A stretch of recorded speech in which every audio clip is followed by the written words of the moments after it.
TCI is brought to you by Spendthrift Farms Breed Secure program. If you don't profit, you don't pay. Call Spendthrift Farm for more information.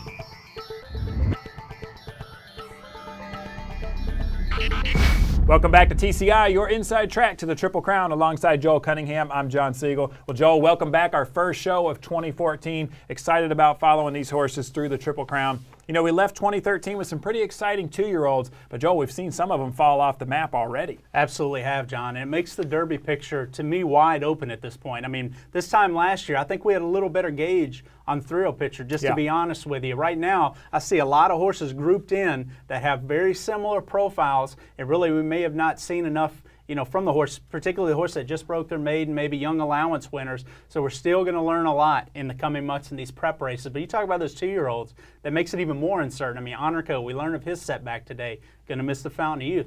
To me, he's a horse I had very highly rated, but now I'm concerned because they have you want to talk about conservative connections, Lanes End, Shug McGahee. I worry about that horse now. So he dropped a little bit for me in my initial top 10. Cairo Prince, we'll talk about him. We know what he did. We love that Remsen for him. But talk about the Breeders' Cup Juvenile form. Havana's coming back in the sprint and the swale. New Year's Day, a horse that was injured, obviously retired. He's your experimental high weight. And then talk about the champion, Shared Belief. You want to talk about a barn that's mum right now.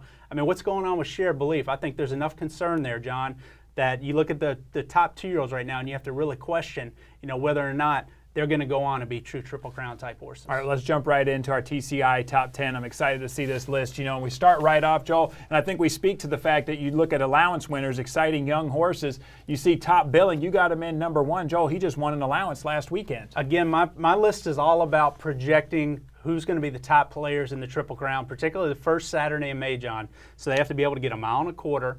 To me, they have to have the right training method. They obviously have to have some quality and the proper style. I look for the entire profile. When I look at Top Billing, a son of Curlin, very deliberate connection, Shug McGahee training, and he's not number one on my list because of what Orb did in a similar allowance race on the Holy Bull undercard last year. I mean, we liked Orb when he ran in that race. Top Billing, to me, is more advanced than Orb was then, John.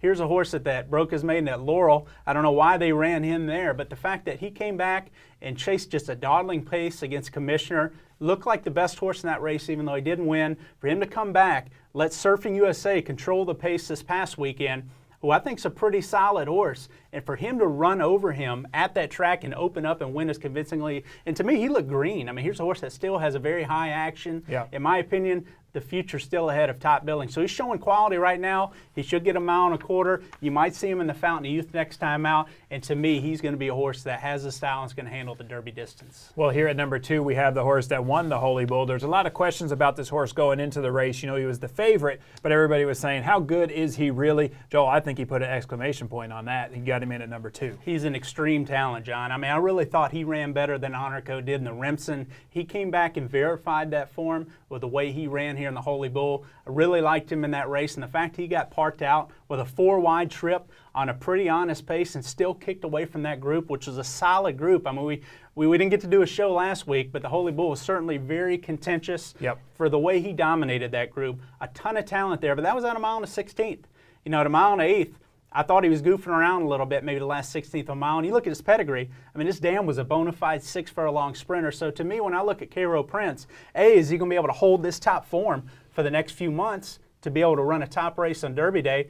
And B, will he be a true classic type distance horse? Really question that, but with this talent, I'm going to put him at 2. Well, I see you dropped Honor Co down, or you got him in here at number 3. I know you said you're a little bit concerned. Just speak real quickly about Honor Co. He would have been number 1 for me had he not had the setback, John. I just don't like when conservative connections are having issues with the horse, and they're saying it's minor right now, but him having to miss one of his major prep races for the Florida Derby. Now they're thinking he may go the Gotham path, maybe the Wood Memorial. I just want to see how he's going to progress from this point.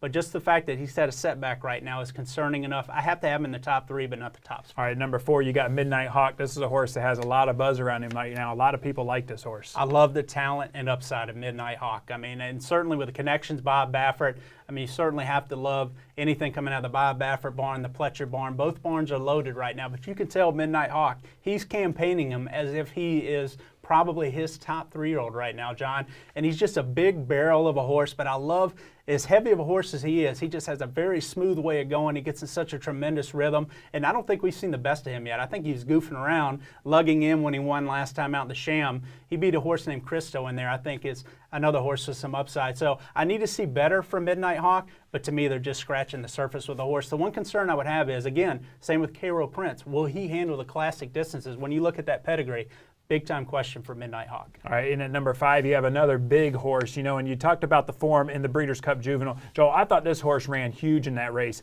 Extreme outside, I thought he really ran big. How's he doing? He did. You remember the track was playing very fast. He wanted to be forwardly placed, that weekend at Santa Anita, and he was that, even though he broke very wide.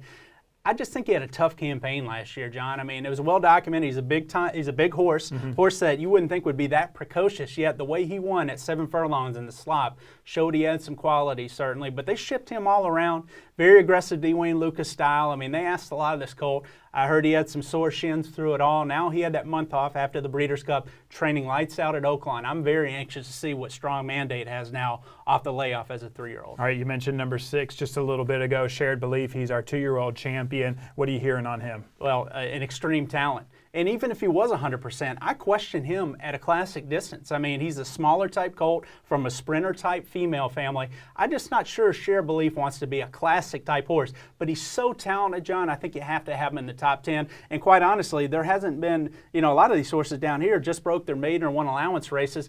I haven't seen enough to be able to justify me putting him ahead of Share Belief at this point, so he has a 6th spot.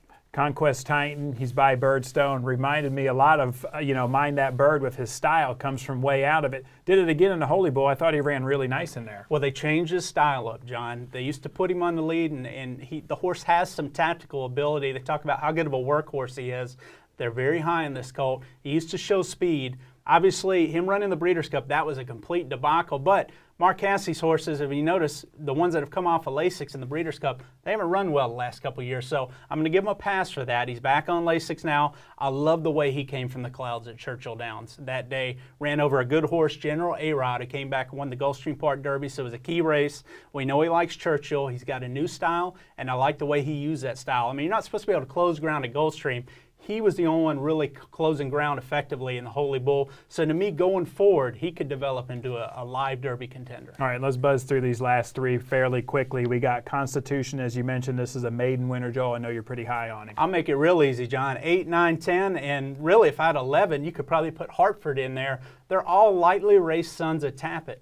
And quite honestly, when I start looking at these Tappet colts this year, John, there could be as many as half a dozen of them that can make an impact on the Triple Crown. I mean, a lot of them have shown a lot of talent. We'll talk about one in a second, running in Sam Davis. That's Harpoon.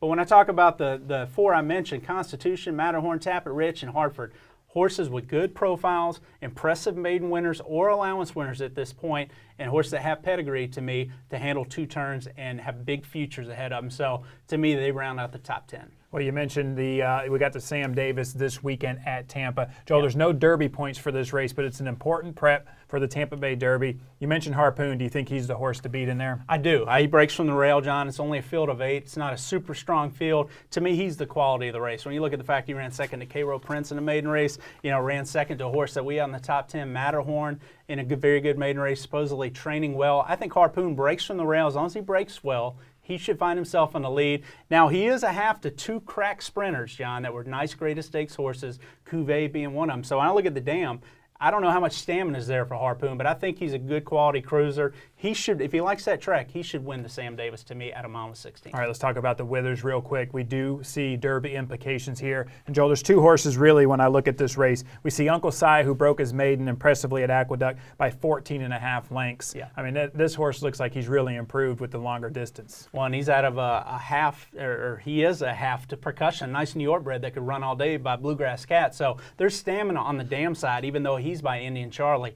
He clearly improved his second time out. going around 2 turns to win by 14 lengths, John. Should handle this Withers distance. And what I like about this race is you have another very impressive local horse, SAMRAAT, the New York bred, who also improved, got a big speed figure, first time around 2 turns, just blew the doors off of a stakes group of New York breds, but he hasn't been tested yet by open horses. So he and Uncle Si, both of their tactical speed matching up the Withers, I think we're going to get a very good gauge on which one of these horses stands up against the other one moving forward towards a race like the Gotham where, you know, they could face a horse like Honor Code. All right, well, thank you, Joel. Thanks for your top 10. Looking forward to doing this year, watching the Triple Crown horses improve. Thank you guys for watching. Make sure you come back. We'll see what happens in the Sam Davis and in the Wither Stakes.